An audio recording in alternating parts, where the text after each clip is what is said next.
그날 밤 밭에서 불어온 바람이 초가 지붕 틈새를 스치자 몇몇 문살이 삐걱이며 비명을 질렀다.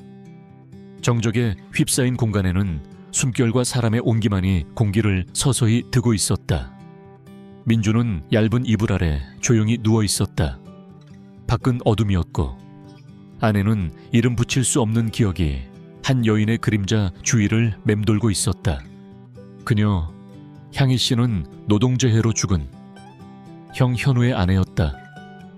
향희 씨는 떠나지 않고 마치 나갈 생각 따위는 해본 적도 없는 사람처럼 그 집에 머물렀다.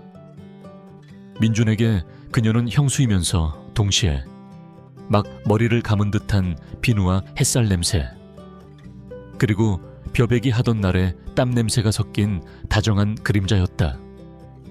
향희 씨는 조용히 아름다웠다.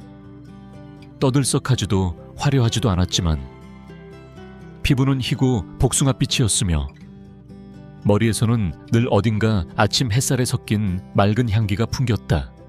세상 물정에 익숙한 그 여인의 아름다움이 처음부터 민준을 설레게 한 것은 아니었지만 날이 갈수록 그것은 사춘기 소년의 마음을 꽁꽁 묶는 끈과 같았다. 어릴 적부터 민준은 그녀를 향희 형수님이라고 부르는데 익숙했다. 그때 그의 목소리는 아직 어눌했고 여름을 부르듯 다정하게 아무 이유 없이 그녀를 불렀다. 하지만 자라면서 민준은 그녀가 툇마루를 지날 때마다 심장이 한 박자 멎는 것을 느꼈다. 그녀는 마당에서 햇볕을 쬐며 머리를 말리고 있었다. 긴 머리가 등을 덮었고 머리를 감은 비누 향기가 진하게 풍겼다. 그 모든 풍경이 민준이 영원히 보고 싶은 슬로모션 영화 같았다. 그녀가 차리는 밥상은 늘 소박했지만 민준에게는 이상하게 맛있었다. 그녀는 그에게 물을 따라줄 때면 다정하게 미소 짓곤 했다. 가느다란 손이 때때로 민준의 손가락에 스치면 그는 얼굴을 붉히며 고개를 돌렸다. 민준은 감히 먼 미래를 생각할 용기는 없었지만 그녀가 설거지를 하거나 등을 보이고 빨래를 널 때면 필요 이상으로 오랫동안 시선을 감출 수는 없었다. 어느 날 큰 비가 내려 지붕에서 비가 샜다. 민준은 그녀가 양은 대야로 빗물을 받는 것을 보았다. 젖은 옷이 몸에 착 달라붙어 있었다. 그때 민준은 부끄러움보다는 모호한 감정이 솟아오르며 형언할 수 없는 충동을 느꼈다. 다만 누군가 그녀에게 손을 댄다면 민준은 견딜 수 없을 것 같았다. 그날 밤 민준은 잠을 이루지 못했다. 그는 누워서 하나하나 세세한 것들을 떠올렸다. 웃을 때의 그녀의 눈빛, 빛바랜 갈색 일상복을 입은 자그마한 모습, 밥 먹자고 부르던 그녀의 목소리. 그는 베개에 얼굴을 묻고 심장이 세차게 뛰었다. 배가 고픈 것도 추운 것도 아니었다. 그것은 향이라는 이름의 여인. 그보다 10살이나 많은 형수가 조용히 마음속으로 들어왔기 때문이었다. 언제부터였을까? 대나무 숲 옆에 자리한 작은 집은 아침이면 닭 우는 소리와 부엌 아궁이에서 풍겨 나오는 집타는 희미한 냄새만이 들렸다. 민준은 일찍 일어나 우물가에서 세수를 했다. 차가운 물이 양볼을 얼얼하게 했지만 그 차가움만으로는 어제부터 마음속에서 타오르는 감정을 식히기에는 역부족이었다. 향희 씨가 아궁이에 불을 지피려고 쭈그리고 앉아있는 것을 보았다. 낡은 일상복이 자그마한 몸에 꼭 맞았다. 민준은 갑자기 무언가가 마음 깊은 곳을 건드린 것처럼 가슴이 죄어오는 것을 느꼈다. 향희 씨는 말이 적었지만 눈빛은 이상하리만치 깊었다. 민준은 때때로 그녀가 집 툇마루에 조용히 서서 마치 잃어버린 무언가를 찾는 듯 밭을 바라보는 것을 보았다. 그녀의 머리카락은 아래로 늘어뜨려져 검고 윤기가 흘렀으며 어깨에 살포시 걸쳐 있었다. 민준은 지나갈 때 아무 말도 할 용기가 없어 조용히 고개만 숙였지만 그의 심장은 가슴에서 터져 나올 듯 세차게 뛰었다. 그날 오후 하늘은 무더웠고 구름이 뭉게뭉게 피어올랐다. 민주는 향희 씨와 함께 마당에서 볕단을 말리고 있었다. 햇살이 비스듬히 내리쬐었고 땀에 젖은 그녀의 옷이 희고 매끄러운 살결에 달라붙었다.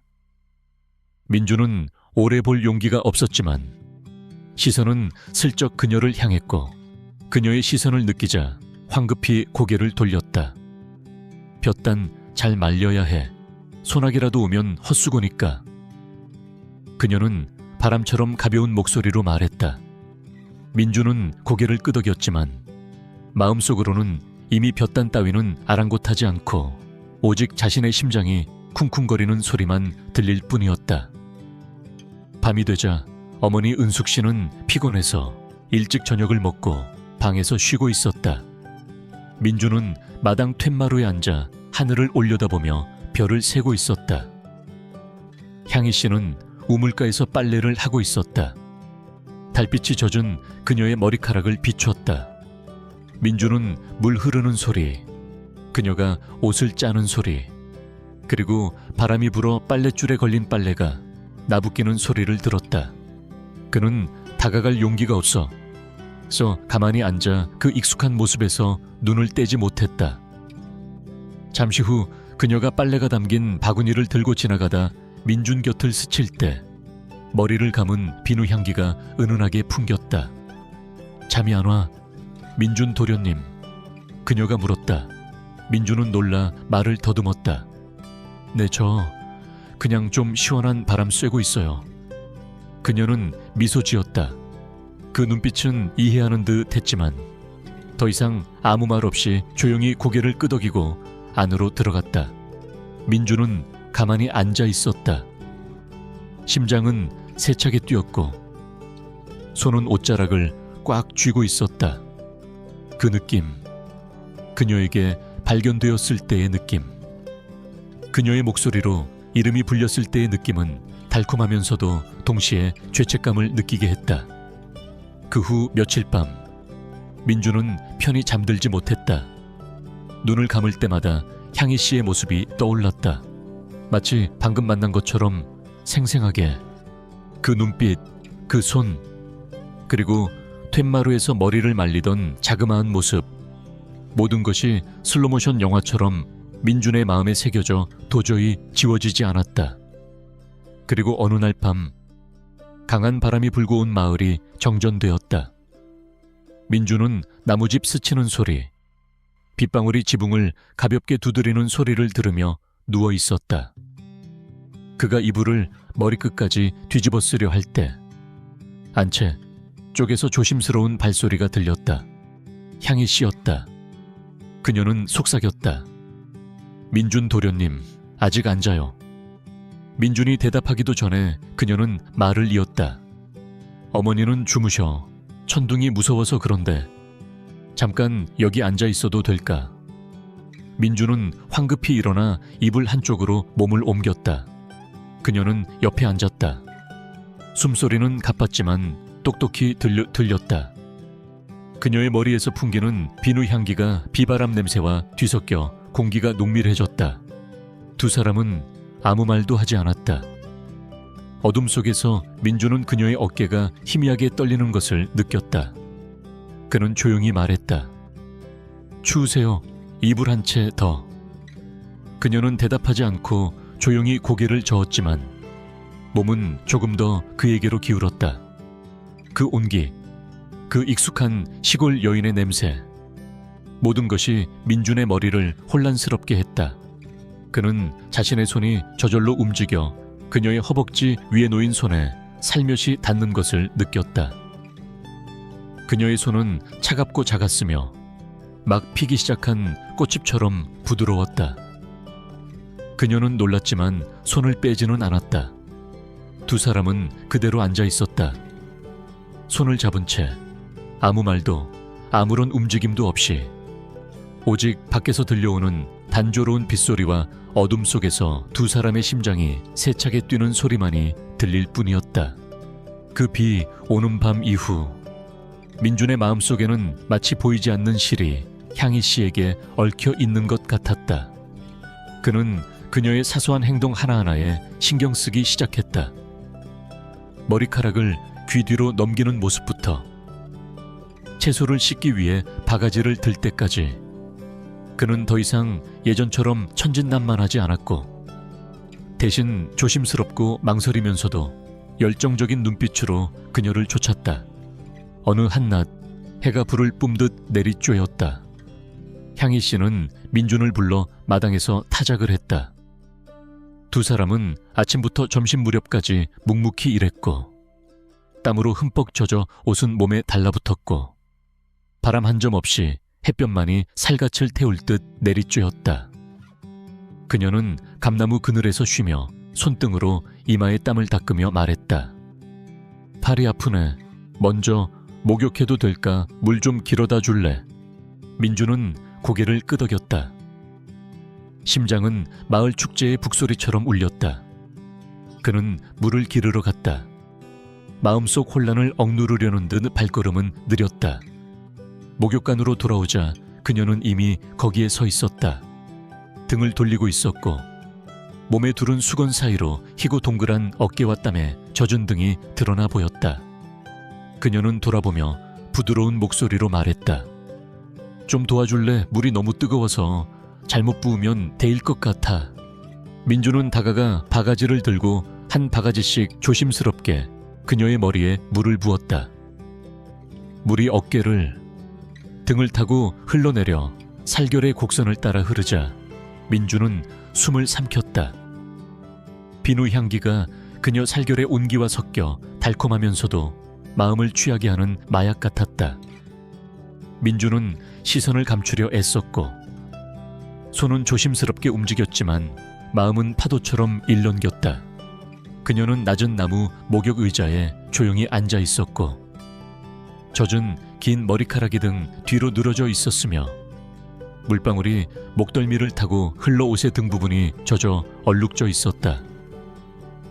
머리 좀 말려줄래? 그녀는 바람이 속삭이듯 조용히 물었다. 민주는 동작을 멈췄고 손이 떨렸지만 그래도 손을 뻗어 부드러운 머리카락에 손가락을 넣었다.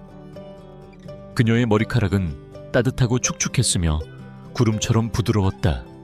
민주는 느린 박자로 부드럽게 닦아주었다. 닦으면서 침을 삼켰고 그녀의 목을 바라볼 용기가 없었다. 자신을 통제할 수 없을까봐 두려웠기 때문이다. 옛날에 현우 씨는 이렇게 머리를 닦아준 적이 한 번도 없었어. 그녀는 오랫동안 억눌렀던 슬픔을 토해내듯 문득 그렇게 말했다. 민주는 손을 멈췄지만 그녀는 돌아보지 않고 가만히 앉아 더 깊이 고개를 숙였다. 민주는 가슴이 죄어오는 것을 느끼며 조용히 말했다. 슬프시면 이제 혼자 숨기지 마세요. 그녀는 돌아보았다. 그 눈빛은 물처럼 부드러웠지만 마치 폭풍우 치는 하늘을 다 담고 있는 것처럼 깊었다. 고마워. 그녀는 작게 말하고 민준의 손을 잡았다. 그 손은 아직 비눗물에 젖어 있었고 따뜻했으며 희미하게 떨리고 있었다. 민준은 마른 수건을 가져와 부드럽게 그녀의 머리를 닦아주었다. 물을 머금어 무거워진 검고 긴 머리카락이 그의 손에 순순히 잡혔고 물방울이 하얀 살결 위로 뚝뚝 떨어졌다. 그녀는 살짝 고개를 숙이고 아이처럼 순순했다. 툇마루에서 바람이 살며시 불어와 멀리서 비 냄새를 실어왔다. 무더운 날 뒤에 흙냄새. 민준이 목덜미 근처를 닦아주려고 몸을 숙였을 때 그녀는 살짝 고개를 기울였고 갑자기 수건이 손에서 미끄러져 땅에 떨어졌다. 그녀는 놀라 황급히 가슴 앞섭을 가렸다. 민준은 몸을 숙여 그것을 주우려 했지만 그의 손은 우연히 그녀의 부드럽고 따뜻하며 떨리는 손에 닿았다. 그 순간 두 사람의 시선이 마주쳤다. 민준은 세상 모든 것을 잊고 오직 향이 씨가 진정한 여자로 나타난 것을 보았다. 더 이상 형수도 아니었고 과거도 아니었으며 눈앞에서 빛나고 생생하게 살아있는 현재였다. 그녀는 바람이 귓가를 스치듯 아주 조용히 민준의 이름을 불렀다. 이성이 사라진 순간 민준의 손은 살며시 그녀의 드러난 어깨에 놓였다. 아무도 거부하지 않았고 한마디 비난도 없었으며 오직 거친 숨소리와 혼란스러운 눈빛만이 있었다. 민준은 황급히 뒷걸음질치며 더듬거리며 말했다. 죄송합니다. 그는 돌아섰고 심장은 마구 뛰었으며 마음은 불타는 듯했다. 그녀는 아무 말도 하지 않고 단 한마디, 목소리가 완전히 변해서 대답했다. 돌아가. 이미 늦었어. 어머니도 분명 주무시고 계실 거야. 민준은 나갔다. 발은 땅을 느끼지 못했다. 그날 밤 민준은 도저히 잠을 이룰 수 없었다. 눈을 감을 때마다 그녀의 드러난 어깨, 그녀의 눈빛, 그리고 살같이 스쳤던 감촉이 낡은 기와지붕 위에 밝은 달처럼 선명하게 되살아났다. 그 밝은 달밤은 마치 민준의 기억 속에 영원히 새겨져 지워지지 않는 멍처럼 희미하지만 짙게 남았다. 다음 날 하늘은 평소보다 더 무더웠고 태양은 초가 지붕 위로 쏟아지는 듯했으며 마당도 밭으로 이어지는 흙길도 뜨거웠다. 어머니는 개 모임에 가셨고 집에는 민준과 향이 씨 둘만 있었다. 오후에 그녀는 너무 덥다며 피곤해서 그런데 저 감나무 그늘에 돗자리 좀 깔아줄래? 잠깐 눕고 싶어. 거기가 더 시원하니까. 민준은 아무 말 없이 고개를 끄덕이고 찢어진 낡은 돗자리 몇 장을 가져와 나무 그늘에 임시로 깔았다.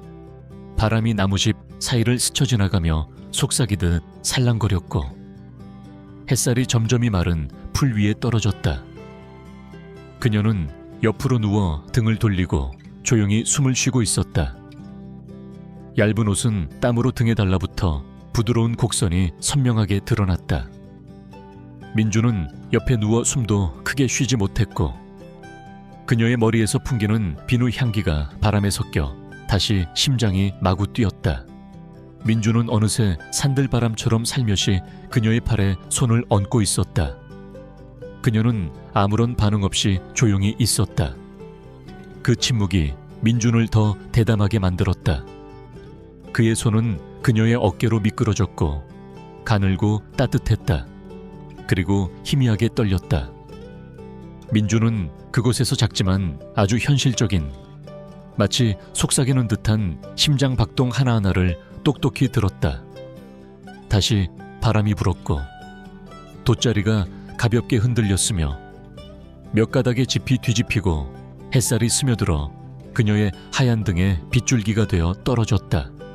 공간은 마치 닫힌 듯 했다. 숨막힐 듯 평온하고 위험한 순간에 그녀와 민준만이 있었다. 그녀는 여전히 돌아보지 않았지만 민준은 그녀가 알아차렸다고 느꼈다. 그의 손은 무언가 깨지기 쉬운 것을 깨뜨릴까 두려워하듯 살며시 그녀의 가슴께 부풀어 오른 옷자락에 닿았다. 가볍게 닿았을 뿐인데 마음은 파도처럼 일렁겼다. 그리고 갑자기 그녀가 몸을 뒤척였다. 민준은 벌떡 일어날 뻔할 정도로 놀랐지만 그녀는 단지 민준 쪽으로 돌아 누워 눈을 크게 뜨고 있었다. 두려움도 비난도 없이 단지 나무집 사이로 스며드는 길 이른 햇살처럼 부드러우면서도 애처로운 무언가가 있었다. 그들 사이의 거리는 민준이 그녀의 따뜻하고 햇살 냄새 나는 숨결을 느낄 수 있을 만큼 가까웠다. 그녀는 아무 말도 하지 않았고 고개를 돌리지도 않았으며 그의 손에서 자신의 손을 빼려고도 하지 않았다. 민준은 마치 벼랑 끝에 서 있는 것처럼 마음이 불안정해지는 것을 느꼈다. 아주 조금만 몸을 기울이면 떨어질 것 같았다. 그녀는 입술을 굳게 다물고 살며시 눈을 감았다. 피하지도 않았고 유혹하지도 않았으며 단지 조용한 수용 같았다. 민준은 머뭇거리며 몸을 숙여 살며시 그녀의 입술에 입을 맞추었다. 그것은 서두르지도 조급하지도 않은 망설임과 두려움으로 가득 찼지만 불타는 듯한 키스였다.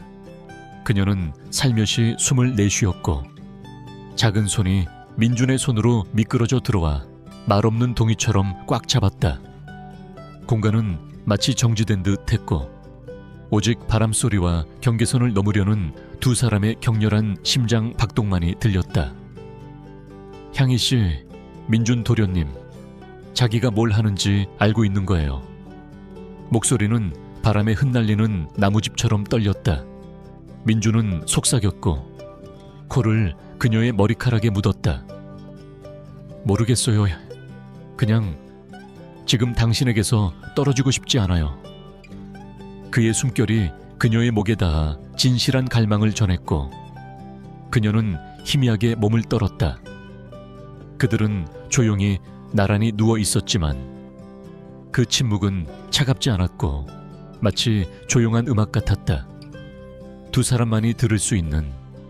민준의 손은 아래로 미끄러져 그녀의 손을 꽉 잡았다. 마치 그 여자를 붙잡고 싶은 것처럼 아주 잠시라도, 그 황금빛 오후만이라도. 그녀는 더 이상 아무 말도 하지 않았지만 눈은 살며시 뜨였고 그 시선은 한낮의 별처럼 희미하지만 밝았고 그리고 정말 슬펐다. 그날 오후부터 민준과 향이 씨 사이의 모든 것은 더 이상 예전 같지 않았다. 아무도 입 밖에 내지 않았고 아무도 되풀이하지 않았지만 두 사람 모두 형수와 시동생이라는 본래 지켜야 할 관계의 경계선을 넘어버렸다는 것을 알고 있었다. 퐁, 키스. 그리고 수용으로 가득 찬 그녀의 감은 눈은 지울 수 없는 낙인과 같았다. 하지만 시골 생활은 누구에게도 오랫동안 자유를 허락하지 않았고 단 하나의 이상한 시선, 시장에서의 한마디 소문만으로도 사람들을 잠 못 이루게 하기에 충분했다. 민준은 그 사실을 이해했기에 그날부터 그녀를 더욱 피했지만 피할수록 더욱 그리워졌고 잊으려 할수록 그녀의 눈빛, 그녀의 숨결이 매일 밤 잠 못 이루는 그의 머릿속에 더욱 선명하게 떠올랐다. 그날 밤 향희 씨는 마을 회관 잔치에 갔다. 민준의 어머니 은숙 씨는 툇마루에서 바느질을 하며 못마땅한 듯 중얼거렸다. 계집애가 밤낮으로 노래나 하고 춤이나 추고 집에는 할 일이 산더미인데 민준은 아무 말도 하지 않았지만 손은 책장을 넘겨도 한 줄도 읽지 못했다. 그의 머릿속은 머리를 틀어 올리고 몸에 꼭 맞는 갈색 몸빼를 입고 집을 나선 그녀 생각뿐이었다. 시계가 8시를 넘기자 민준은 일어섰고 종이를 사러 골목 어귀에 간다고 거짓말을 했지만 사실은 그저 조용히 그녀를 잠깐 보고 싶었을 뿐이었다. 회관은 가까웠고 논두렁 하나만 건너면 되었다. 하지만 도착했을 때는 불이 꺼져 있었고 회관 마당은 쥐 죽은 듯 조용했다. 민준은 멈춰서서 돌아가려 할 때 대나무 숲 너머로 희미한 호롱불 빛이 보였다. 그는 마치 자신의 감정을 밟을까 두려워하듯 천천히 다가갔다. 대나무 숲 그림자 너머로 민준은 그녀가 마을 악사인 박씨라는 남자와 함께 서 있는 것을 보았다.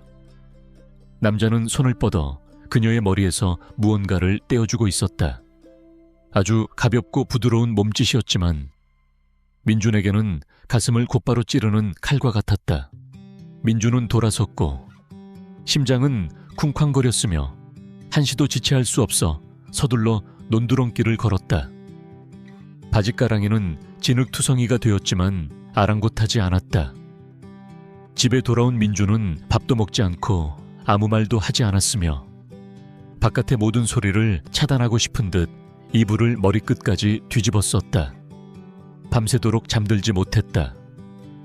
눈을 감을 때마다 박 씨의 손이 그녀의 머리카락에 닿는 광경이 피가 멎지 않는 상처처럼 떠올랐다.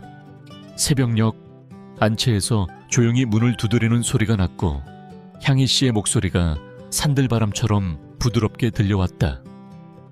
민준 도련님, 몸이 안 좋아요. 그는 대답하지 않았다. 잠시 후 문이 아주 조용히 닫히는 소리가 났다. 마치 바람이 벽 틈새를 스쳐 지나가는 소리 같았다. 하지만 민준의 마음속에서는 그것이 맑은 하늘의 천둥소리처럼 울렸다.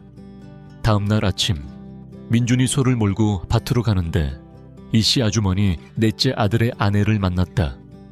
그녀는 환하게 웃으며 소리쳤다. 어젯밤에 민준 도련님은 향희 씨 만났어요. 연습 내내 꺼져 있던 호롱불을 박 씨한테 고쳐달라고 했대요. 민준은 멈춰 섰고 발은 뿔이라도 내린 듯 움직이지 않았다. 내 호롱불을 고치고 있었다고요. 그녀는 고개를 끄덕였다. 네, 형수님은 아무것도 못 고치잖아요. 박 씨가 도와줘서 정말 다행이었어요. 안 그랬으면 악단은 연습도 못했을 거예요. 민준은 망연자실했다. 그것은 단지 호롱불이었던 것이다. 그가 본 것, 질투심에 밤새도록 잠 못 이루게 했던 것은 단지 우연한 순간, 순수한 친절, 고통스러운 오해였던 것이다. 그날 오후, 저녁 식사는 식은 채 데워지지 않았다. 그녀는 민준에게 생선조림 한 조각을 덜어주며 부드러운 목소리로 말했다. 오늘 생선 맛있어요. 민준은 조용히 물었다. 형수님이 조리신 거예요. 그녀는 고개를 끄덕이며 부드럽게 미소 지었다. 그 미소는 다른 누구의 것도 아니었고 그 외에는 누구에게도 향하지 않았다. 민준은 고개를 숙이고 밥을 먹었지만 속은 쓰렸고 눈은 뜨거워졌다. 그것이 부끄러움 때문인지 후회 때문인지 아니면 단 하나의 오해만으로도 그를 소리 지르게 만들고 싶을 만큼 그녀를 아끼는 마음 때문인지 그는 알 수 없었다. 그날 오후의 비는 남아있던 의심과 고통을 모두 씻어내려는 듯 세차게 내렸다. 하지만 민준의 마음은 비와 함께 개지 않았고 단지 폭풍 뒤의 흙처럼 부드러워졌을 뿐이었다. 그리고 그 부드러움 속에는 더욱 진하고 깊으며 더 이상 예전처럼 순진하지 않은 애정이 있었다. 그날 소나기는 밤까지 이어졌고 빗물이 돗자리 지붕에 부딪혀 흙벽에 얼룩덜룩한 젖은 자국을 만들었다. 집 안에서는 습기가 오래된 아궁이 연기 냄새와 뒤섞였고 문틈으로 새어드는 바람소리가 때때로 윙윙거리며 공간을 더욱 쓸쓸하게 만들었다. 민주는 낡은 이불 아래 웅크리고 누워 있었고 발은 차가웠으며 마음은 실타래처럼 얽혀 있었다. 안채 문을 조용히 두드리는 소리가 났다. 망설이는 듯했고 바깥의 비처럼 축축했다. 향희 씨의 목소리가 조용하고 망설이는 듯 들려왔다. 민준 도련님, 아직 안 자요. 민준이 대답하기도 전에 문이 살짝 열렸다. 그녀는 거기에 서 있었다. 흠뻑 젖어 있었고 얇은 갈색 옷이 살갗에 착 달라붙어 있었으며 머리는 헝클어졌고 이마에는 몇 방울의 빗물이 남아 흘러내리고 있었다. 그는 벌떡 일어나 당황하며 그녀를 바라보았다. 아무 말도 하기 전에 그녀는 살짝 몸을 떨었고 손을 오므려 어깨를 감쌌다. 추워요. 도련님, 이불 좀 빌려도 될까요? 그녀는 감기에 걸려 쉬어버린 목소리로 물었다.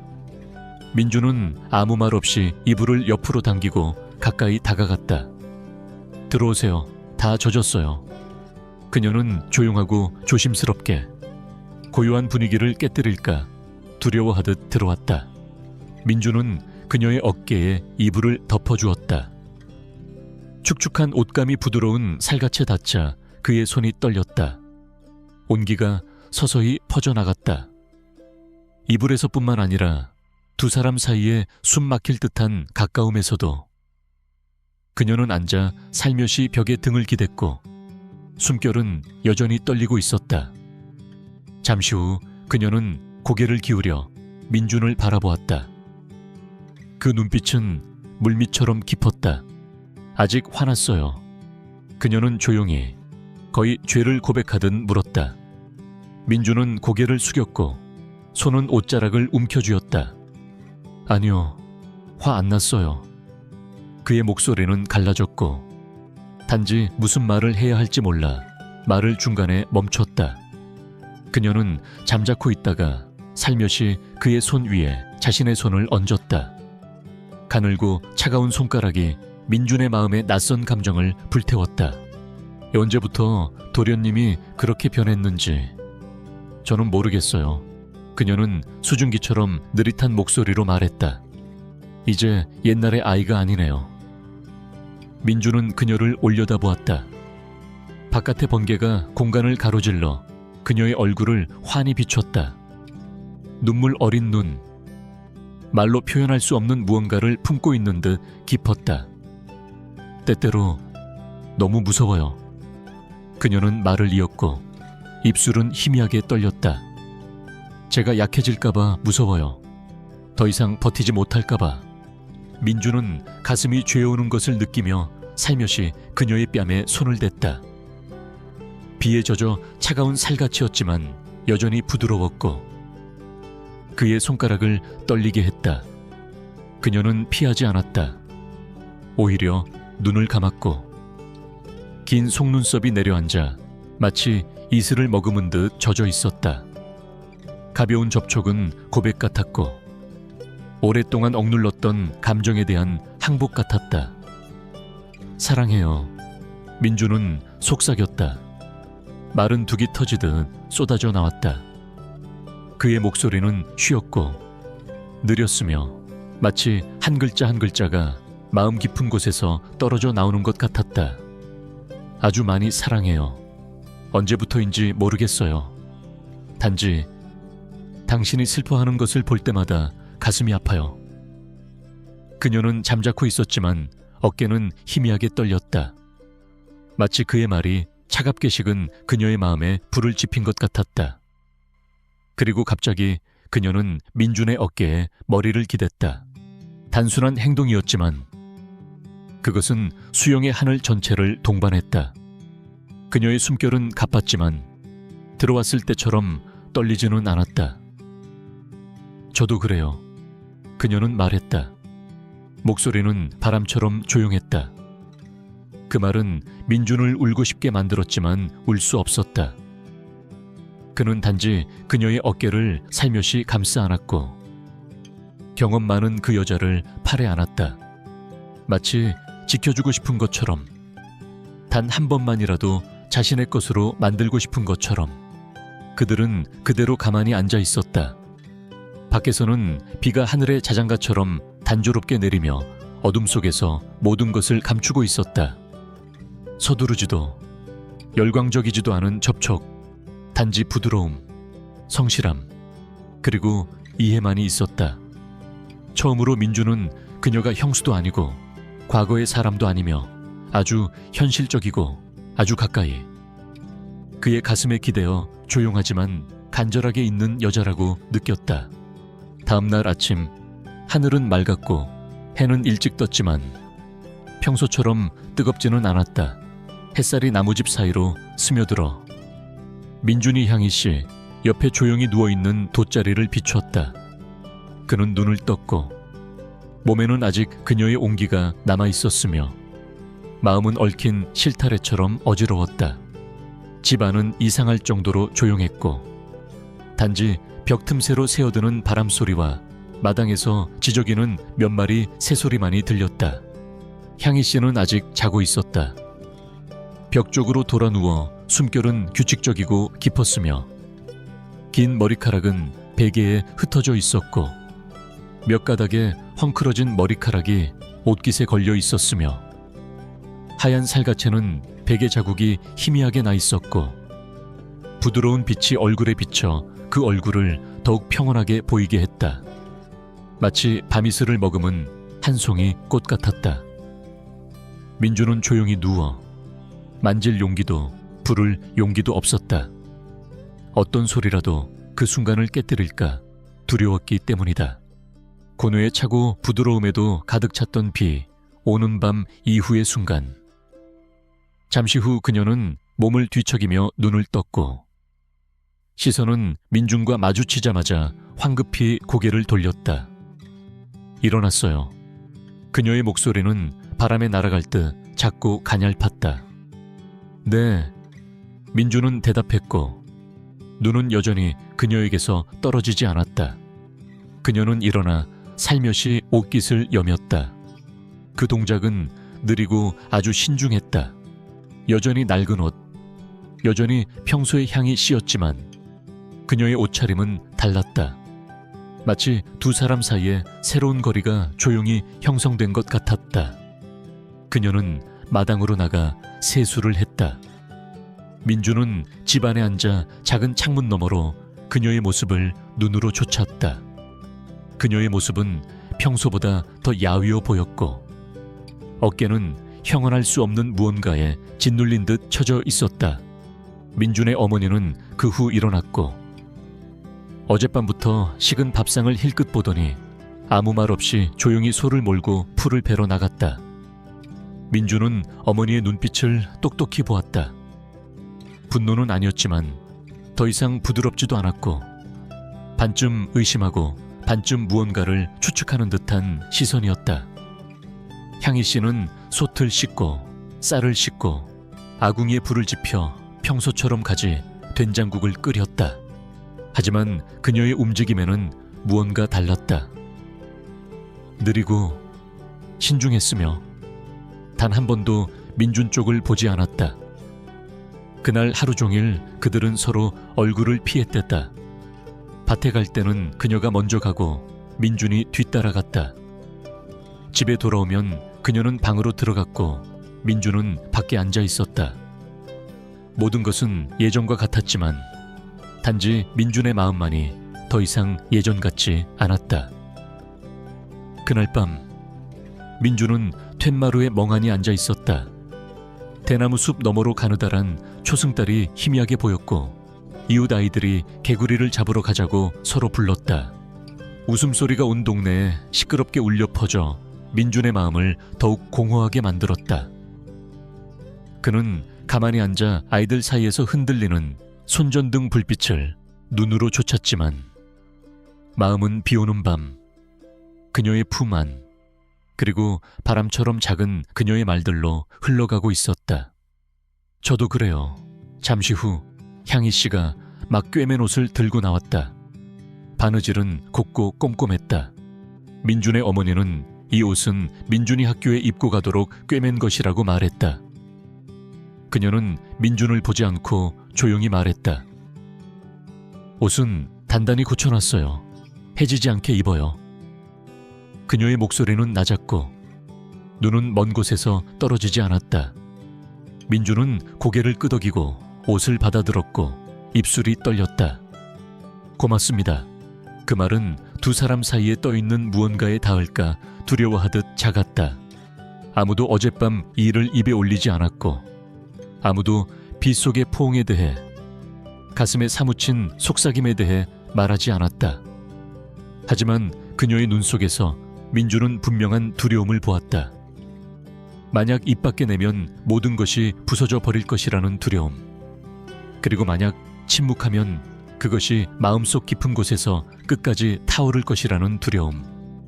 민준은 이해했다. 이제부터 그와 향이 씨 사이의 감정은 영원히 긴 그림자를 드리울 것이다. 금지된 것이면서도 지울 수 없는 문신처럼 깊이 새겨진 무언가. 그 비 오는 밤 이후 민준과 향희 씨는 한 지붕 아래 두 개의 그림자처럼 살았다. 아무도 아무 말도 하지 않았고 아무도 아무것도 건드리지 않았지만 서로의 시선이 마주칠 때마다 마치 억누르지 않으면 터져 나올 듯한 압류를 동반하는 것 같았다. 민준의 어머니 은숙 씨는 입 밖에 내지는 않았지만 향희 씨를 볼 때마다 그 눈빛은 더 이상 예전 같지 않았다. 때때로 그녀는 식사 도중에 한숨을 쉬거나 민준과 그녀가 특별히 이상한 행동을 하지 않았는데도 가까이 서 있는 것을 보고 놀라 돌아보곤 했다. 민준은 감정을 숨기는 법을 배우기 시작했다. 그는 친구들과 웃고 제때 식사하고 제때 밭에 나갔지만 매일 밤 잠 못 이루고 뒤척였다. 눈을 감을 때마다 달빛 아래 향희 씨의 모습, 바람 속에서 떨리는 드러난 어깨, 비에 젖어 헝클어진 머리카락, 그리고 혼란으로 가득 찼지만 진실했던 순간에 그의 손을 살며시 잡았던 작은 손이 떠올랐다. 향희 씨도 변했다. 그녀는 외출을 덜 했고 자주 창가에 조용히 앉아 먼 곳을 바라보았다. 한 번은 어머니가 3번이나 불렀는데 겨우 들었다. 그녀는 놀라 마치 해서는 안 될 일을 하다가 들킨 사람처럼 당황한 눈으로 돌아보았다. 민주는 그것을 보고 마음이 가라앉았다. 그는 이해했다. 그녀가 다가가고 싶지 않아서가 아니라 두 사람 모두 그럴 수 없기 때문이라는 것을. 어머니가 밭에 나가는 오후면 민주는 툇마루에 앉아 있었고 그녀도 거기에 앉아 있었지만 아무 말도 하지 않았다. 그 침묵은 무겁지 않았고 마치 아무도 입을 열 용기가 없는 일들 위에 얇은 담요를 덮어놓은 것 같았다. 한 번은 민준이 그녀에게 한마디 물어보려고 했다. 한마디만요. 기억하세요. 하지만 말은 목구멍에 걸려 나오지 않았다. 왜냐하면 그는 알고 있었기 때문이다. 그녀는 그보다 더 많이 기억하고 있다는 것을. 그리고 어느 날 오후 햇살이 마당 가득 황금빛으로 빛났다. 바람이 살며시 불었고 빨래는 금방 마를 것 같았다. 민준이 학교에서 돌아오자 향희 씨가 감나무 그늘에서 빨래를 널고 있는 것이 보였다. 그녀는 머리를 단정하게 묶고 막 물기를 짠 옷을 손에 들고 있었으며 빛바랜 갈색 몸빼를 입은 야윈 모습이었다. 하나하나의 동작은 느리고 신중했으며 햇살이 얇은 옷을 투과하여 그녀의 그림자를 땅 위에 길고 끝나지 않은 한숨처럼 슬프게 드리웠다. 민주는 마당 한가운데 멈춰 서서 오랫동안 그녀를 바라보았고 마음속에서 격렬한 충동이 솟아올랐다. 마치 오랫동안 억눌렸던 무언가가 이제 한계에 다다른 것 같았다. 그는 생각하지도 망설이지도 않고 단지 다가가 뒤에서 그녀를 힘껏 껴안았다. 그녀는 놀랐고 빨래를 짜던 손이 힘없이 늘어졌으며 물이 땅 위로 뚝뚝 떨어졌지만 그녀는 돌아보지도 소리치지도 그를 밀어내지도 않았다.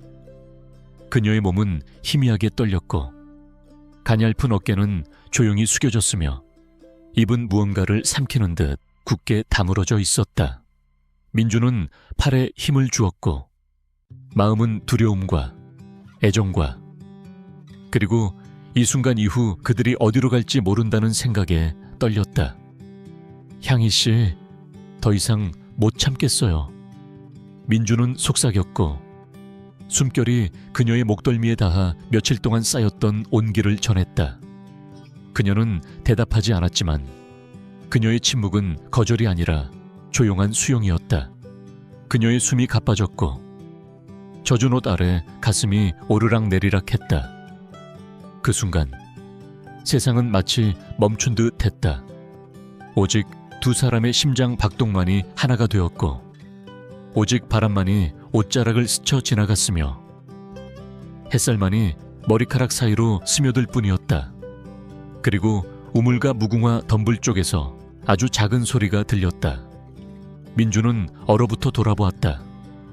너는 죽은 목숨이야. 어머니 은숙 씨가 거기에 서 있었다.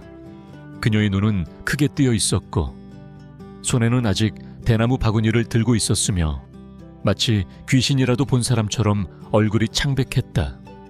그녀는 아무 말도 하지 않고 단지 눈앞의 광경에 못 박힌 듯 바라보고 있었다. 향희 씨의 옷은 젖어 얼룩덜룩했고 민준의 손은 그녀의 허리를 단단히 감싸고 있었다. 두 사람 모두 끔찍한 비밀을 막 폭로당한 사람들처럼 굳어 있었다. 향희 씨는 민준의 손을 놓고 뒷걸음질 쳤다. 얼굴은 핏기 하나 없이 하얗게 질려 있었다.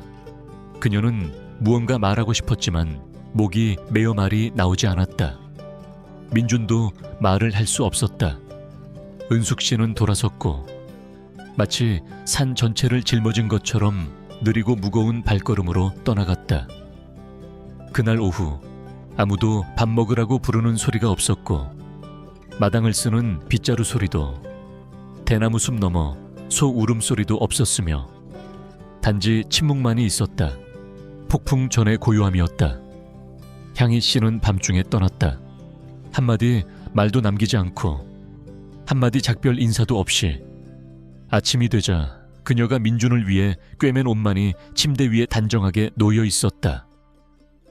바느질은 곧고 가슴이 미어질 정도로 꼼꼼했다. 집에서는 발소리가 사라졌고 비누 향기가 사라졌으며 한숨 소리조차 사라졌다. 매일 낮 그녀가 문에 기대 앉아 있던 곳, 모든 것이 누군가 예고 없는 비 오는 밤에 가져가 버린 것 같았다. 은숙 씨는 아무 말도 하지 않았다. 민준이 마당에서 향희 씨를 껴안고 있는 것을 목격한 날부터 그녀는 돌처럼 침묵했고 화내지도 꾸짖지도 않았다. 하지만 그녀가 매일 민준을 보는 눈빛은 칼처럼 날카로웠고 겨울의 마른 우물물처럼 차가웠다. 식사 때 향희 씨가 늘 쓰던 밥그릇에는 아무도 손대지 않았고 그녀가 자주 눕던 그네에도 아무도 감히 앉지 않았으며 모든 것은 그대로 있었지만 사람은 마치 존재하지 않았던 것처럼 느껴졌다. 민준은 묻거나 언급할 용기가 없었다. 왜냐하면 그가 입을 열려고 할 때마다 어머니로부터 얼굴을 베는 듯한 시선을 마주쳤기 때문이다. 그는 단지 매일 밤 그 무궁화 덤불이 있던 곳에 나가 앉아 있을 수밖에 없었다.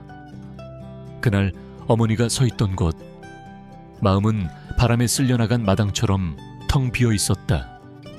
그는 울지 않았지만 자신의 품에서 떨던 그녀의 어깨를 떠올릴 때마다 눈이 시큰거리고 흐려졌다. 한 달 후 분비는 시장 한가운데서 민준은 우연히 생선 파는 아낙네들이 수근거리는 소리를 들었다. 현우 씨 아내 향이 말이야. 서울로 갔대. 남대문 시장에서 채소를 판다고 들었어. 혼자 하숙하면서 엄청 고생한대. 발도 못 뻗을 만큼 작은 방이라더라. 그 말은 차가운 종소리처럼 민준의 귀에 와 박혔다. 그날 밤 민준은 집 뒤뜰에 홀로 앉아 무릎에 얼굴을 묻었다. 그는 달리고 싶었다. 오늘 밤 당장이라도 서울로 달려가 수천 수만 명의 사람들 속에서 그녀를 찾아내 단 한마디만 묻고 싶었다. 괜찮으세요라고. 하지만 그러고 나서 그는 어머니 생각, 어머니의 시선, 온 마을에 퍼질 소문들을 생각했다. 그리고 아직 학교도 졸업하지 않은 18살의 자신, 대학 합격 통지서 한 장 없는 무일푼의 자신.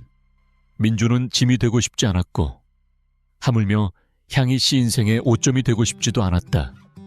그는 만약 어느 날 그녀를 다시 찾게 된다면 진정한 남자로 인생 한가운데 당당히 서서 고개 숙이지 않고 피하지 않는 사람이어야 한다고 생각했다. 그날부터 민준은 미친 듯이 공부했다. 그는 상급 교과서를 빌렸고 최 선생님 댁까지 수학 보충 수업을 받기 위해 5km 길을 자전거로 다녔다. 그는 개구리 잡으러 가던 밤도 강둑에 멍하니 앉아있던 오후도 모두 그만두었다. 매일 밤늦게까지 공부했고 눈은 충혈되었으며 글씨를 쓰느라 손은 거칠어졌다. 낡은 작은 공책에 민준은 보라색 잉크로 단 한 줄만 적었다. 서울에 가야 한다. 대학에 합격해야 한다. 그녀를 찾아야 한다. 그것은 민준이 어길 수도 어겨서도 안 되는 약속이었다. 민준이 대학 합격 통지서를 받은 날 어머니는 단 한마디만 했다. 거기 가서는 여자 말 듣고 집안 망신시키는 짓은 하지 마라. 그 말은 무딘 칼로 마음을 베는 듯 아팠지만 피는 나지 않았다. 민준은 대답하지 않고 고개를 숙여 짐을 쌌다. 그는 어머니가 그날 오후 무궁화 덤불 뒤에 서서 아들과 과부, 형수 사이에서 일어날 것이라고는 상상도 못했던 일을 본 순간을 아직 잊지 않았다는 것을 알고 있었다. 하지만 이번에 민준은 도망치기 위해 가는 것이 아니었다. 그는 찾아내기 위해 성숙한 인간으로 하늘 아래 서서 당신을 사랑한 것은 잘못이 아니었다고 말할 수 있는 사람으로 돌아오기 위해 가는 것이었다. 민주는 낡은 배낭 하나, 도서관에서 인쇄한 지도 한 장, 그리고 상처에 익숙해진 마음 하나를 가지고 서울로 향했다. 남대문 시장은 넓었고 사람들은 개미떼처럼 많았다. 민주는 채소 가게 하나하나를 돌며 사람들에게 물었다. 쫓겨나기도 했고 욕을 먹기도 했으며 미친 사람처럼 그를 보는 사람도 있었다. 여자 찾냐? 걔한테 뭐 빚이라도 줬냐? 하지만 민주는 굴하지 않았다. 어느 비 오는 오후까지 비는 마치 도시의 먼지를 모두 씻어내는 듯 했다. 민주는 익숙한 그림자를 보았다. 삿갓을 쓰고 바구니에 시금치를 담고 앉아있는 모습, 야윈 등 비에 젖은 옷이 몸에 착 달라붙어 있었다. 민주는 마치 벼락이라도 맞은 듯 꼼짝 않고 서 있었고 심장은 숨 막힐 듯 세차게 뛰었다. 향기씨, 그가 불렀다. 목소리는 작았지만 빗소리보다 크게 울렸다. 그녀는 돌아보았다. 그 눈빛, 여러 밤 동안 민준을 잠 못 이루게 했던 그 눈빛은 예전과 조금도 다르지 않았다. 강물처럼 고요하고 폭풍 전의 하늘처럼 깊었다. 그녀는 달려오지도 돌아보지도 않았다. 단지 거기에 서서 흠뻑 젖어 머리카락이 이마에 달라붙었지만 손은 예전 아이처럼 가방끈을 꼭 쥐고 있는 그를 바라보고 있었다. 왔구나. 민주는 입술을 떨며 미소 지었다. 당신을 찾으러 왔어요. 그날부터 그들은 다시 시작했다. 처음에는 그녀가 여전히 거리를 두었고 각자 방을 얻었으며 매일 아침 시장에 가서 화로에 밥을 지어 먹었다. 민주는 근처에 작은 하숙방을 얻어 낡은 자전거로 학교에 다녔고 매일 저녁 그녀의 가게 정리를 도왔다. 점점 두 방은 하나가 되었고 민주는 낮에는 공부하고 밤에는 설거지나 집 나르기, 때로는 벽돌 나르기 아르바이트를 했으며 밤늦게까지 희미한 전등불 아래서 공부했다. 그녀는 여전히 채소를 팔았고 여전히 일찍 시장에 나갔지만 밤에 돌아오면 밥을 짓고 빨래를 했으며 민준이 공부하는 옆에 앉아 있었다. 생활은 궁핍하고 부족했지만 처음으로 민준은 매일 아침 일어나는 것이 살 가치가 있는 하루라고 느꼈다. 왜냐하면 그녀가 있었기 때문이다. 반 친구 중 하나가 비웃은 적이 있었다. 나이 많은 여자한테 빠졌군. 아는 사람들은 수군거렸다. 저 채소 파는 애는 누구야? 내 엄마는 안다더라. 하지만 민주는 숨기지도 부인하지도 않았다. 어느 날 밤 일이 끝난 후 민주는 그녀를 데리고 길가 국밥집에 갔다. 그들은 오가는 사람들 무리를 바라보며 식사를 했다. 민준이 말했다. 그들이 뭐라고 하든 상관없어요. 단지 당신이 날 믿어주면 돼요. 그녀는 고개를 숙였고 눈에는 눈물이 글썽였다. 민주는 그녀의 손을 살며시 잡았다. 공부할게요. 일할게요. 당신과 당당하게 결혼할 만큼 돈을 벌게요. 도망치지도 숨지도 않을 거예요. 더 이상 누구도 두려워할 필요 없어요. 그녀는 웃음을 터뜨렸다. 목소리는 바람과 먼지 때문에 쉬어 있었다. 건축학을 배우면서 세상에 신뢰를 쌓겠다니 집 짓는 것보다 더 어렵겠네. 민준도 따라 웃었지만 눈은 뜨거워졌다. 그럼 당신이 누구의 말도 듣지 않아도 되도록 정말 튼튼한 집을 지을게요. 그리고 그들은 꿈을 꾸기 시작했다. 발코니에 수세미 실렁이 있는 작은 집, 그녀가 좋아하는 부엌, 민준이 밤늦게까지 앉아있을 제도대, 그리고 무엇보다도 두 사람, 버려졌던 여자와 사랑하고 아끼고 약속을 지킬 용기가 있는 젊은 남자. 도시 생활은 고달팠지만 민준에게 매일은 희망으로 가득 찼다.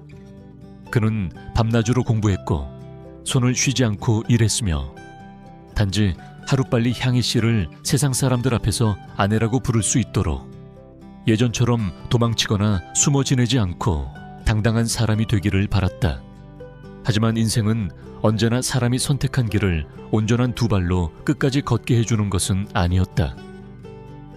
민준이 25살 되던 해 향희 씨는 기침을 하기 시작했다. 처음에는 그저 마른 기침 몇 번이었고 그녀는 분명 일찍 시장에 나가 바람을 쐬어서 그럴 것이라고 말했다. 하지만 그 후 기침은 오래갔고 목소리는 쉬었으며 피곤했고 눈 밑에는 다크서클이 생겼다. 민주는 걱정되어 그녀에게 병원에 가보라고 재촉했다. 그녀는 쓴웃음을 지으며 자신은 괜찮으니 걱정 말라고 했다. 하지만 어느 날 아침 민준이 일어났을 때 그녀가 부엌 바닥에 웅크리고 누워있는 것을 보았다.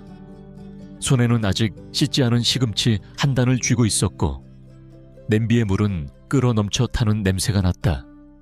민준은 그녀를 안고 병원으로 달려갔다. 여러 검사 끝에 의사는 민준을 따로 불렀고 목소리는 가라앉아 있었다. 폐암 말기입니다.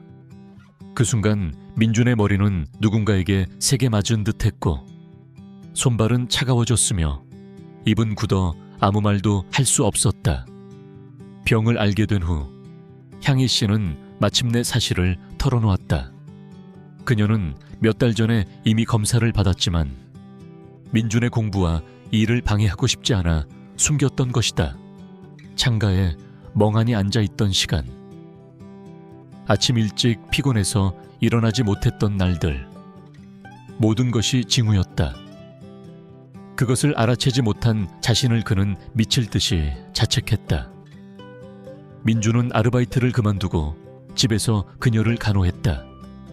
그는 죽을 끓이고 물을 떠다 주고 약을 발라주고 매일 밤 창포 우린 물로 그녀의 머리를 감겨주었다. 마치 옛날 벼베기 후 그녀에게 한 바가지씩 물을 부어주던 때처럼 어느 날 밤 그녀는 고열로 헛소리를 했다. 민주는 한숨도 자지 않고 곁을 지켰고 이마를 닦고 수건을 갈아주면서 그가 실습 중인 공사에 대해 그녀에게 이야기해 주었다. 그가 처음 설계한 고가도로, 언젠가 짓고 싶은 고층 건물, 갈색 기와지붕, 파란 창문, 그리고 그 안에 그녀가 서서 그를 기다리고 있는 모습. 향희 씨는 그 말을 듣고 그저 미소 지었다. 그 미소는 다정했지만 피곤한 기색을 감추지는 못했다. 그녀의 뺨은 야위었고 손발은 가늘어졌으며 가슴을 찢는 듯한 기침이 민준의 마음을 여러 번 아프게 했다. 하지만 그녀는 여전히 숨기려 했고 여전히 웃으려 했으며 여전히 말했다. 난 괜찮아. 당신을 보면 좀 더 살 수 있을 것 같아. 민준은 그녀가 그렇게 말하는 것이 단지 그를 조금이라도 편하게 해주기 위해서라는 것을 알았지만 그의 마음속에는 이미 두려움이 싹트기 시작했다. 내일 아침 눈을 뜨면 그녀가 더 이상 없을지도 모른다는 두려움. 어느 날 밤 기침이 잦아들자 그녀는 민준의 어깨에 머리를 기대고 눈을 감았으며 야윈 손이 그의 손등을 살며시 스쳤다. 민준아, 언젠가 네가 첫 집을 지으면 나 보러 와줄래? 그녀는 속삭였고 목소리는 산들바람 같았다. 약속할게. 구름 위에서 손 흔들어 줄게. 민주는 그녀를 힘껏 껴안았고 눈물이 그녀의 머리카락 위로 떨어졌다. 검고 윤기 있었지만 마치 어둠 속으로 사라질 듯 연약했다. 그는 아무 말도 하지 않았다.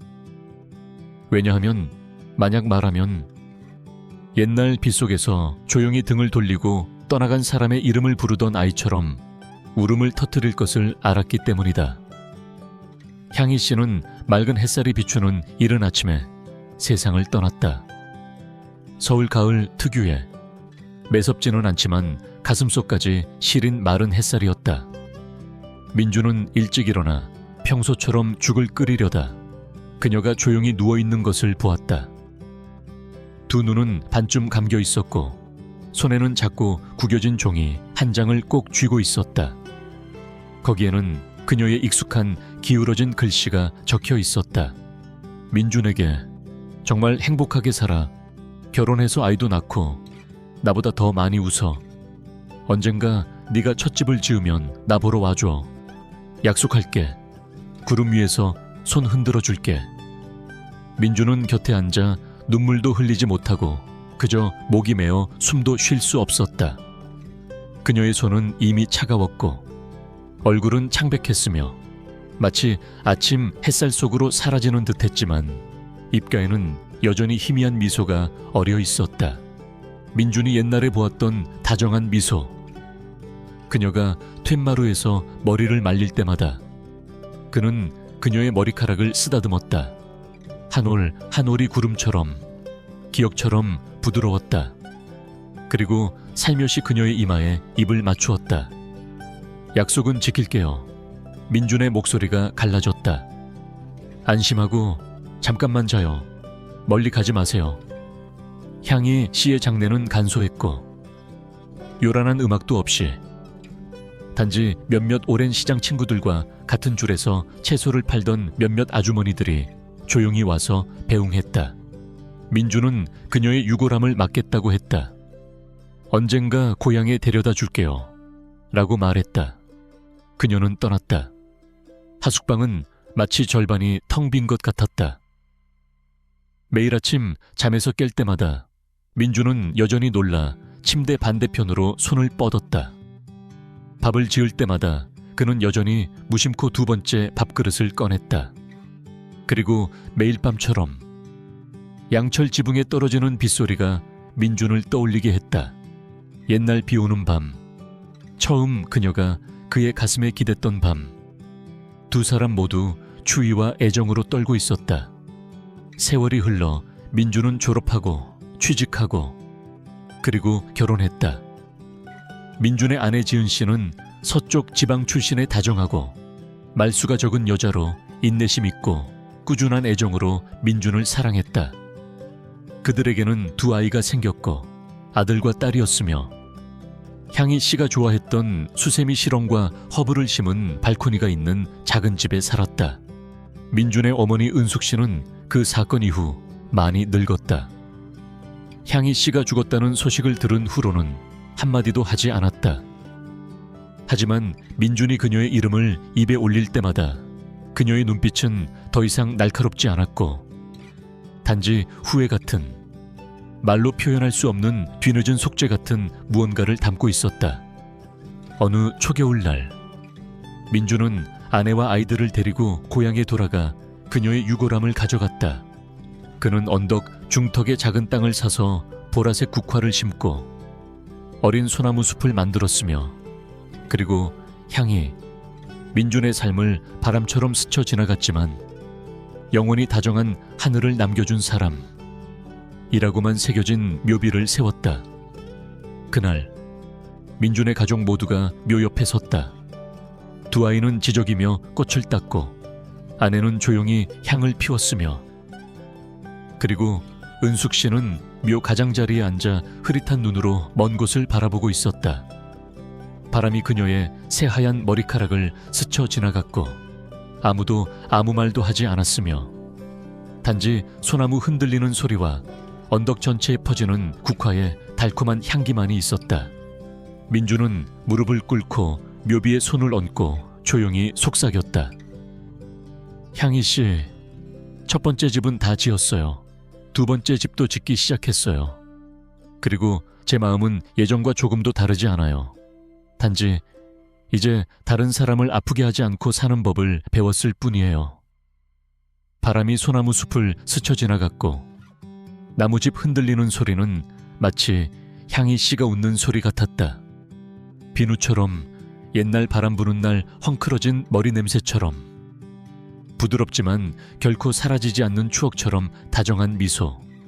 향희 씨를 고향 땅에 묻은 후 민주는 폭풍우를 헤쳐나온 사람의 심정으로 도시로 돌아왔다. 더 이상 그녀의 손에 닿아 떨던 옛날의 미숙한 소년이 아니었다.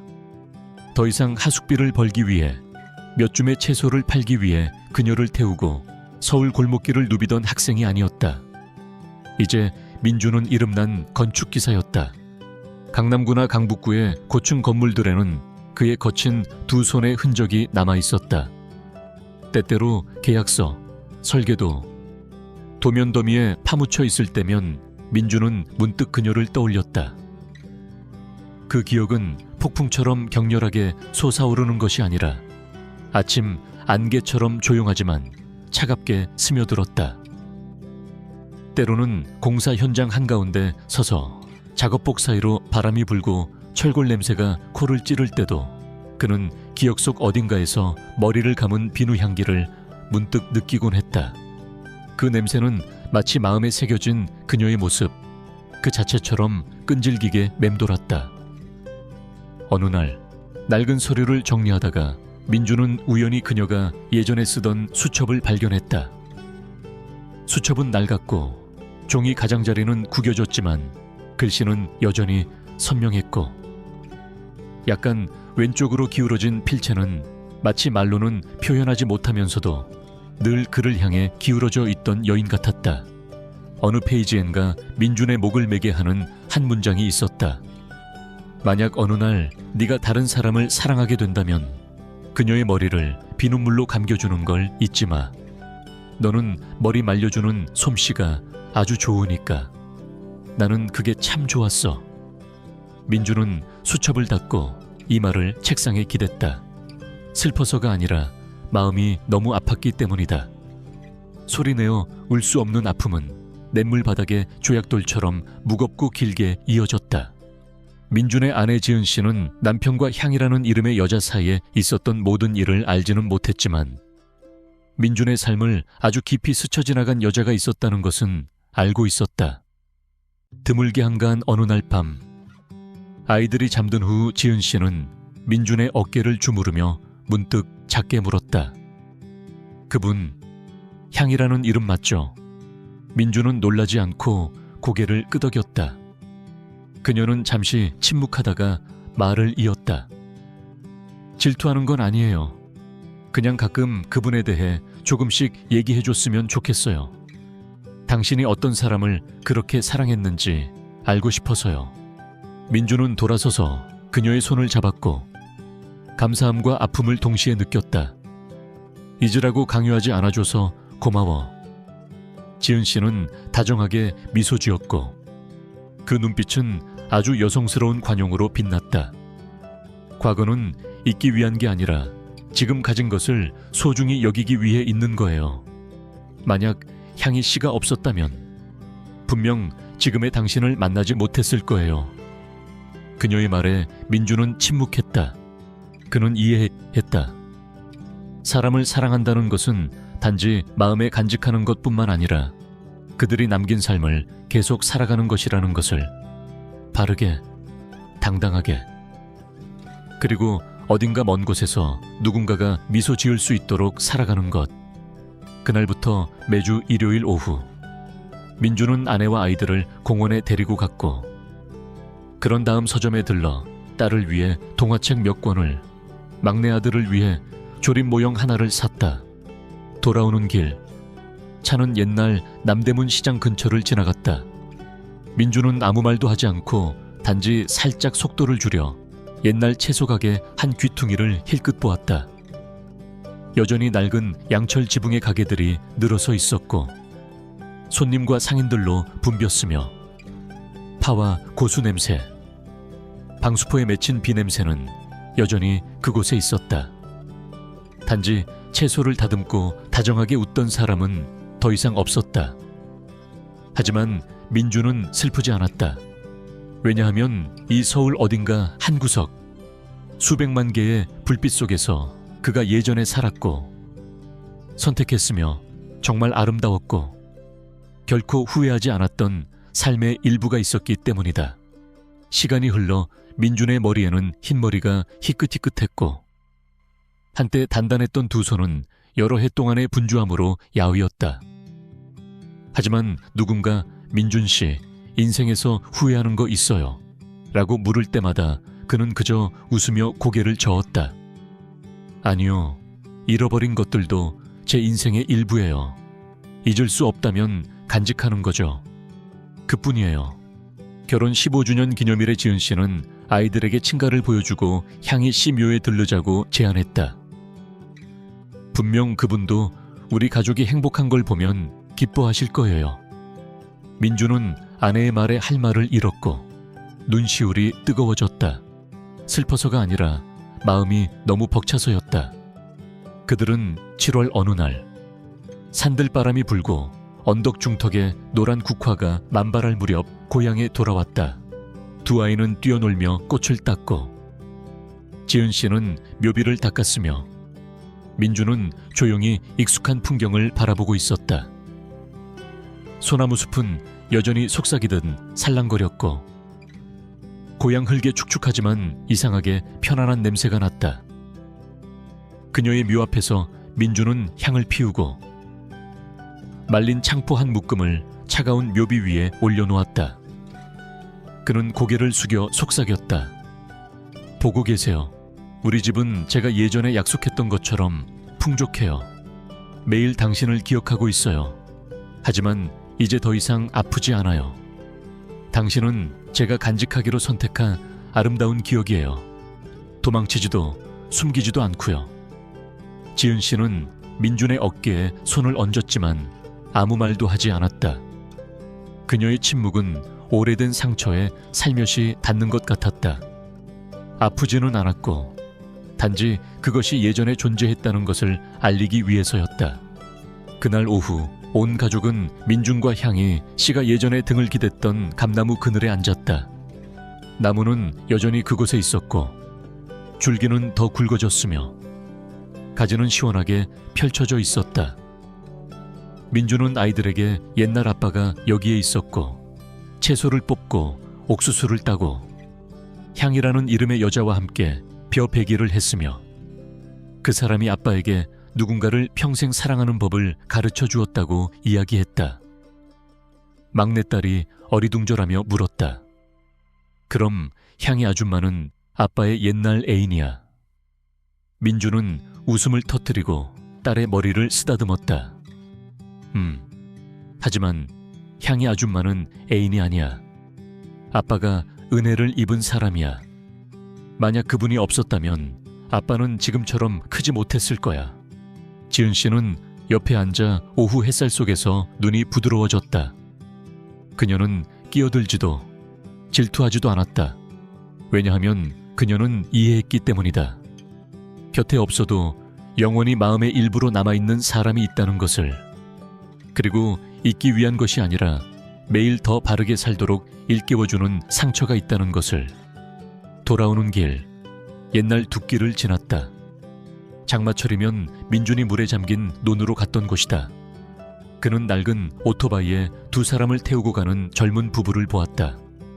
아내의 옷은 진흙투성이었고 손에는 커다란 시금치 한 단을 안고 있었다. 민준은 미소 지었다. 그 광경은 너무나 익숙했고 마치 자신의 기억 속에서 꺼낸 것 같았다. 그는 슬프지 않았고 따뜻함을 느꼈다.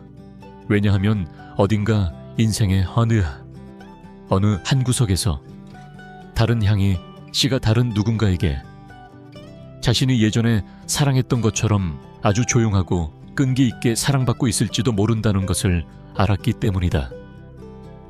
그날 밤 도시에 돌아와 민주는 아내 옆에 누워 선풍기의 조용한 회전 소리와 침대 옆에서 아이들이 규칙적으로 숨 쉬는 소리를 들었다.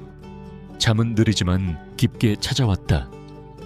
꿈속에서 그는 향희 씨가 낡은 집 툇마루에 앉아 머리를 길게 늘어뜨리고 무릎 위에 손을 얹고 저녁 무렵에 논을 바라보고 있는 것을 보았다. 그녀는 돌아보며 아주 부드럽게 미소 짓고 말했다. 약속 지켰구나. 민준이는 참 훌륭해. 다음 날 아침, 민준은 잠에서 깨어 발코니 문을 열자 햇살이 집 안가득 쏟아졌다. 지은 씨가 막 물을 준 수세미 시렁에서는 노란 꽃이 크고 둥글게 활짝 피어 있었고 비누 향기가 은은하게 풍겼다. 그의 연말, 하늘은 일찍 추워졌다. 도시에는 고향처럼 뚜렷한 겨울은 없었지만 문틈이나 양철 지붕을 스쳐 지나가는 바람은 밤이 되면 민준을 몸서리치게 했다. 그와 지은 씨가 예전에 할부로 샀던 작은 집은 이제 깨끗하게 수리되었고 두 아이를 위한 각자의 방, 수세미를 심은 발코니, 그리고 지은 씨가 매일 아침 돌보는 난초 몇 개를 걸어둘 공간이 있었다. 어느 주말 오후 민준이 낡은 도면들을 정리하고 있을 때 막내딸이 갑자기 달려와 서툰 그림 한 장을 내밀었다. 아빠, 이거 우리 집이야. 그리고 이건 선녀님이야. 아빠 알아요. 내가 그린 선녀님은 아빠가 자주 얘기해주는 향이 아줌마야. 그녀는 구름 위에 서 있고 머리가 길고 엄마처럼 다정하게 웃고 있어. 민준은 동작을 멈췄고 심장이 누군가에게 쥐어짜이는 것 같았다. 그는 종이를 받아들고 어린아이의 서툰 번진 필체를 바라보며 코끝이 찡해졌다. 구름 위에 선녀님은 검고 긴 머리에 노란 수세미 시렁이 있는 집 앞에 서 있었다. 모든 것이 완벽하지는 않았지만 아주 비슷했다. 그는 딸 쪽으로 몸을 돌려 머리를 쓰다듬으며 목이 메인 목소리로 말했다. 향이 아줌마는 분명 구름 위에서 네가 그리는 걸 보고 계실 거야. 그리고 너는 아주 잘 그렸어. 그날 밤 아이들을 재운 후 민주는 홀로 발코니에 앉아 있었다. 바람이 살랑살랑 불었고 축축한 흙냄새와 수세미꽃 향기가 안개비에 섞여 있었다.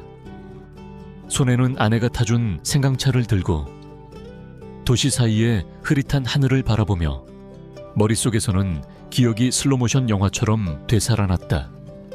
벼가 익어가는 시골. 오후에 그녀가 머리를 말리던 모습, 처음 비 오던 밤 그녀가 살금살금 안채로 들어오던 모습, 그리고 그해 감나무 그늘에서의 숨막히는 포옹. 민주는 울지 않았다. 그녀를 생각하며 울음을 터뜨린 지는 오래되었다. 하지만 그 감정들은 여전히 그대로였고 단지 가라앉아 마음 깊은 곳에 조용히 놓여있을 뿐이었다.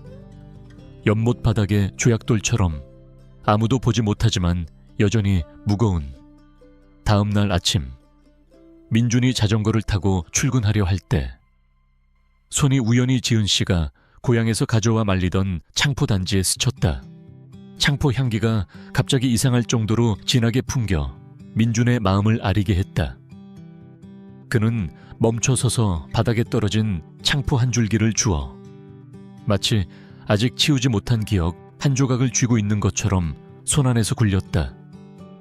회사에 좀 가져가서 방에 향기 나게 해요. 지은 씨의 목소리가 아침 산들바람처럼 등 뒤에서 들려왔다. 민준이 돌아보자 아내가 창포 한 바구니를 더 들고 있었다. 이 냄새 맡으니까 나도 고향 생각나. 왠지 향이 씨 생각도 나고. 민준은 미소 지으며 고개를 끄덕였고 더 이상 아무 말도 할 필요가 없었다. 단 하나의 끄덕임, 하나의 눈빛만으로도 충분히 이해할 수 있었다. 이 집에서 향희 씨는 결코 정말로 떠난 적이 없었다. 그해 그녀의 기일, 민주는 거창하게 치르지 않았고 단지 그녀가 좋아했던 맑은 생선국과 삶은 시금치 한 접시를 만들었다. 온 가족이 간소하게 식사했다. 큰딸이 물었다. 아빠, 우리 크면 향이 아줌마는 아직 기억할까? 민주는 딸을 바라보며 눈빛이 부드러워졌다. 향이 아줌마는 기억할 거야. 너희가 계속 이름을 부르고 착한 일을 하는 한 그분은 영원히 기억하실 거야. 그날 밤 민주는 또 그녀 꿈을 꾸었다. 하지만 이번에는 예전 많은 밤처럼 낡고 희미한 꿈이 아니었다. 향희 씨는 툇마루 대나무 평상에 앉아 있었고 머리는 여전히 길었으며 낡은 갈색 몸빼를 입고 시금치 한 단을 손에 들고 입을 오물거리며 웃고 있었다. 아직도 삶은 채소를 좋아하는구나. 정말 손해보는 성격이야. 민준이 다가가 무슨 말을 하려 하자 그녀는 이미 손을 입가에 대고 있었다. 신호야, 아무 말도 하지 마. 알고 있으니까. 그리고 그녀는 향 연기가 바람에 흩어지듯 사라졌고, 민준에게는 고요한 공간, 가벼운 그리움을 남겼지만 그것은 그의 인생 끝까지 따라갈 것이었다. 그 꿈 이후 민준은 더 이상 향희 씨가 꿈에 나오는 것을 보지 못했다.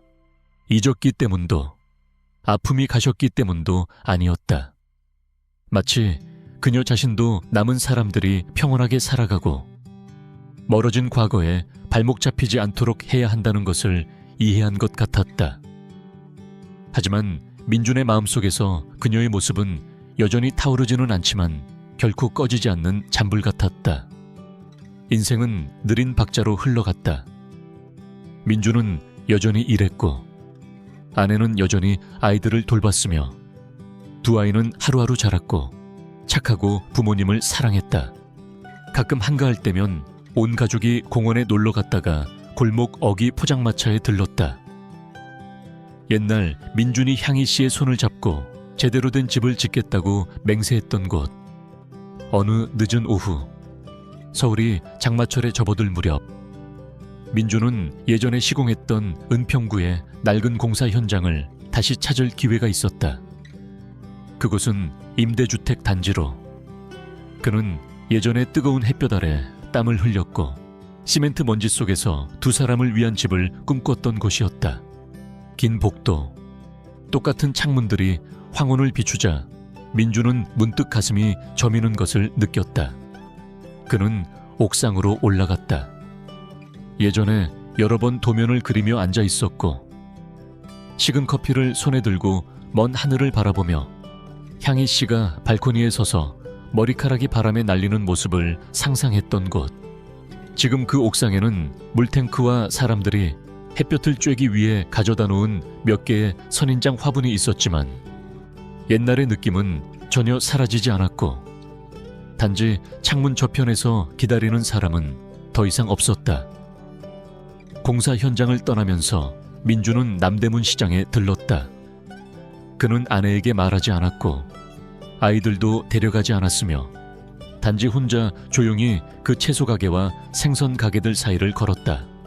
옛날 향이 씨가 채소를 이고 와 손님에게 웃으며 낡은 소매로 땀을 닦던 곳.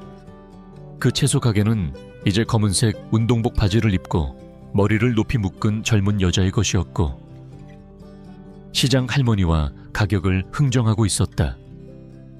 민준은 잠시 바라보다 돌아섰다. 그는 말린 창포 한 묶음, 검게 익은 열매 몇 개를 샀고 그 익숙한 향기를 가슴에 안고 집으로 돌아왔다. 그날 밤 민준은 아내를 위해 머리감을 물을 끓였다. 마치 옛날 향이 씨를 위해 물을 끓였던 것처럼 아내는 그를 보고 웃었다. 오늘 왜 이렇게 로맨틱해요? 그는 단지 조용히 대답했다. 문득 생각나서 지은 씨는 누구를 생각났는지 묻지 않았다. 그녀는 이해했다. 그리고 그 묻지 않는 것이 민준을 가장 감동시킨 것이었다. 인생에서 과거를 묻지 않고 단지 현재를 받아들여주는 동반자가 있다는 것은 큰 행복이었다.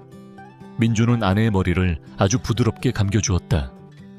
손가락 하나하나가 머리카락 사이를 스치는 모습은 예전에 향희 씨에게 했던 것과 같았다. 창포 향기가 피어올랐고 그리움이 머리카락 한 올 한 올, 한 가닥 한 가닥을 스쳐 지나가며 작은 부엌은 마치 10년 전으로 돌아간 듯 했다. 그곳에는 한 여자가 물동이 옆에 앉아 살며시 고개를 숙이고 젊은 남자가 서투르게 손가락 하나하나를 부드러운 머리카락에 문지르는 것을 내맡기고 있었다. 다 끝난 후 지은 씨는 머리를 닦고 돌아보며 물었다. 옛날에 그분도 이렇게 머리 감았어요. 민준은 잠시 침묵하다 고개를 끄덕였다. 네, 특히 창포를 감초랑 같이 달인 물을 좋아했어요. 우리 고향 햇살처럼 향긋하다고 했죠. 지은 씨는 웃음을 터뜨렸고 목소리는 따뜻했다. 그럼 시장 가서 마른 감초 좀 사다가 달여야겠네요. 집에 늘 그 냄새가 나게 해서 그분이 놀러 오시기 좋게요. 민주는 아내를 바라보았고 눈시울이 뜨거워졌다. 슬퍼서가 아니라 애틋해서였다. 떠나간 옛 여자와 지금 곁에 있는 현재 여자 모두를 애틋하게 생각했다. 두 사람 모두 각자의 방식으로 민준의 삶을 온전하게 만들어 주었다. 한 사람은 기억이었고 한 사람은 현실이었다. 그리고 두 사람 모두에게 민준은 세월로 헤아릴 수 없는 정이라는 빚을 지고 있었다. 잠들기 전에 민준은 발코니에 서서 하늘을 올려다보았다. 고층 건물 너머로 가느다란 초승달이 희미하게 걸려 있었고 산들바람이 불었다. 그는 부르지도 누구의 대답을 기다리지도 않고 단지 살며시 눈을 감고 마치 구름 위에 있는 누군가에게 아직 하지 못한 말을 전하듯 속삭였다. 향희 씨, 저 잘 살고 있어요. 아주 잘요. 그러니까 안심하세요. 어느 봄날 아침 하늘은 수정처럼 맑았고 햇살이 집 앞 작은 정원의 나무집 사이로 살며시 스며들었다. 민주는 일찍 일어나 차를 끓이고 자전거를 문 밖으로 끌어내다 문득 현관 앞 수세미 시렁을 가만히 바라보았다. 옛날의 수세미 시렁은 여전히 규칙적으로 꽃을 피웠고 덩굴은 길게 뻗었으며 노란 꽃은 기억의 미소처럼 선명하게 피어 있었다. 오늘은 특별한 날이었다. 민주는 고향에 낡은 집에서 불과 몇 킬로미터 떨어진 곳에 있는 학교 건설 현장의 총감독으로 초청받았다. 그가 태어나고 떠났으며 그리고 향희 씨를 데려와 묻었던 땅. 이제 그곳에 새로운 학교가 생긴다. 고층 건물이 아니라 상업시설이 아니라 매일 아침 아이들을 맞이하고 그들에게 글자를 읽고 이름을 쓰는 법을 가르쳐줄 곳. 바로 민준이 예전에 배웠던 것처럼. 돌아오는 길 민준은 언덕 중턱의 작은 묘지에 들렀다.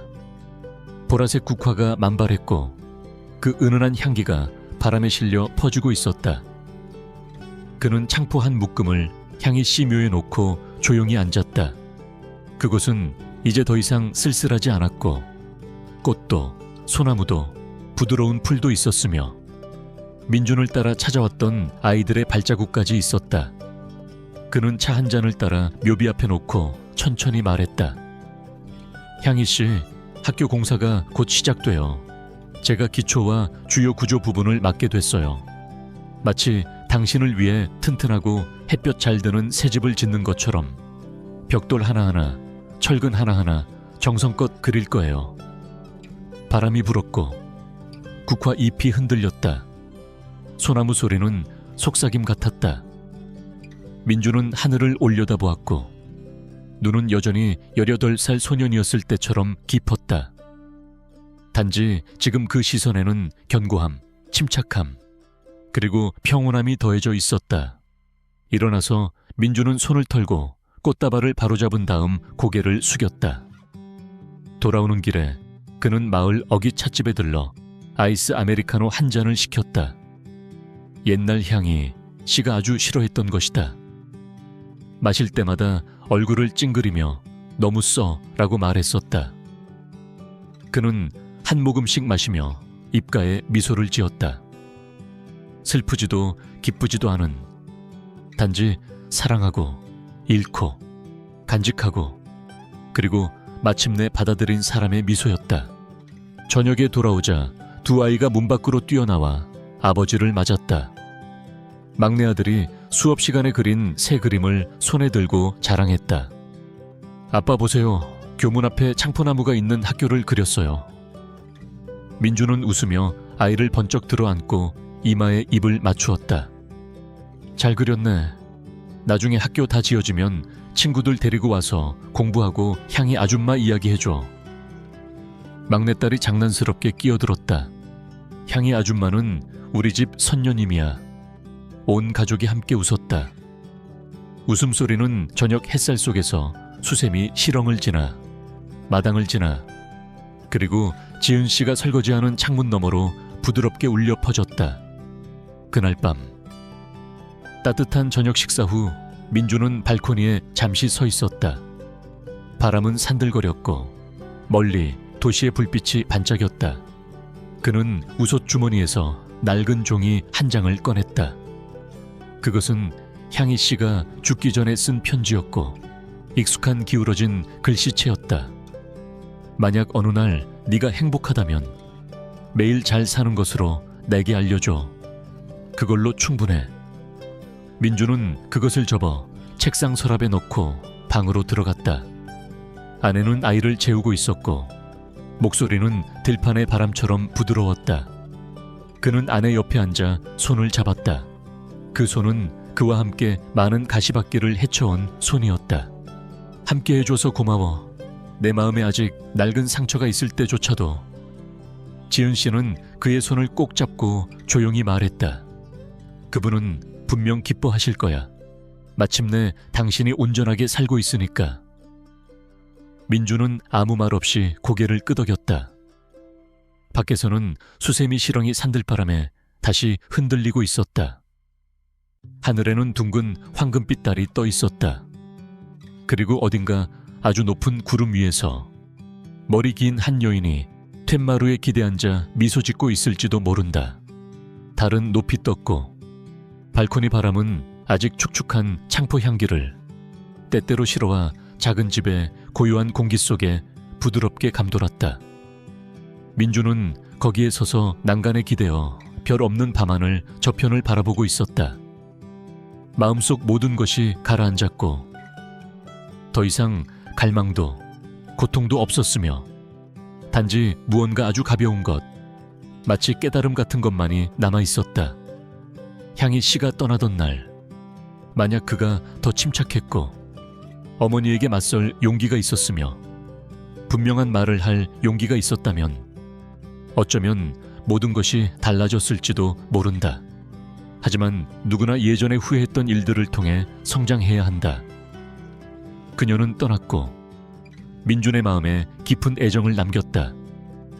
하지만 바로 그 때문에 그는 바르게 사는 법을 배웠고 적절한 때에 사랑하고 적절한 때에 말하며 그리고 가장 중요한 것은 자신의 곁에 있는 누구에게도 그녀가 예전에 견뎠던 것처럼 조용히 견디게 하지 않는 법을 배웠다. 인생은 틀릴 수 있지만 만약 올바른 곳에서 멈추고 올바른 때에 고치면 과거 또한 훌륭한 교훈이 된다. 민주는 등을 돌려 집으로 들어갔다. 등 뒤에 수세미 시렁이 바람에 살며시 흔들렸다.